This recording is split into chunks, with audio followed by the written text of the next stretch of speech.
If you ever wondered what life was under the Articles of Confederation and what it was like, it was utter and most undoubtedly chaos. The country was in debt from the war, and there were riots and many problems.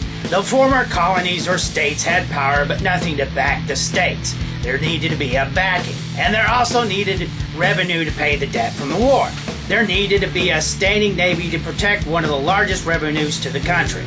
Since we made enemies of the British Empire, what would stop the greatest navy at the time, Her Majesty Navy, from stopping the Confederate states from trading overseas to countries to say like France?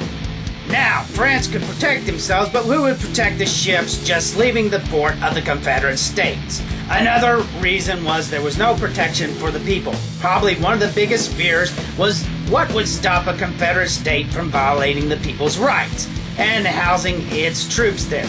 What was preventing Baptists from serving on juries? Solutions were drawn, and we know these writings are solutions as the Federalist paper. It amazes me that a group of letters and writings of pro-federal government material, that there's a lot of freedom principles in that collection of writing. The strong argument for a federal government was the protection from a democracy or mobocracy.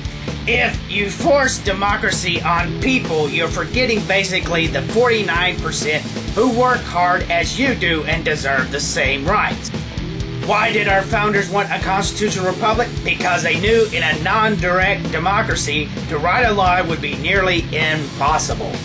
See, there are people who think on their emotions, not with their heads. And what this causes is pure chaos. See, in a non-direct democratic government, you can argue both sides until we come to an agreement, then a law can be passed. You see, with less laws, there is less violence and there are less criminals. And when there are less criminals, there are less people trying to defend their right to exist. You see, I love gridlock. Look at all the unconstitutional laws that now exist. Now think of the laws that would exist without gridlock. Our country is a country of different ideas and different people, and the Constitution existed to protect the people of different ideas. The only other government that I would accept is anarchy, besides the Constitution, if I had to choose another. But I don't have to, thank God. See, it is our duty as Americans to remind the politicians that they are under the United States Constitution. Think about this. If we truly followed the United States Constitution, would we be in the mess we are in today? It is up to every person in this country to remind politicians what is the law of the land and that they are under the Constitution.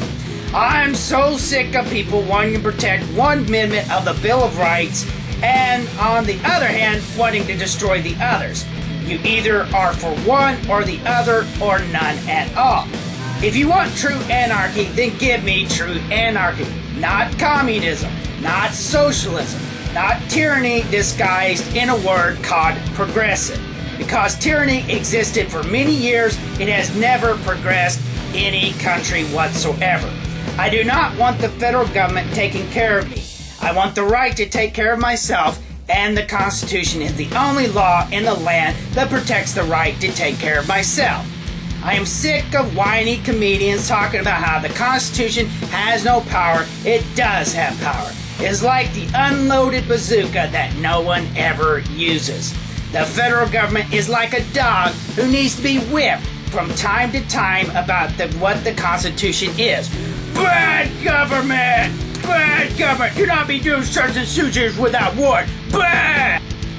Look, it is time to pull our dog by the leash and hit him a couple times with the United States Constitution rolled up. And most of all, tell him to stop peeing on my rights. Thank you for your time.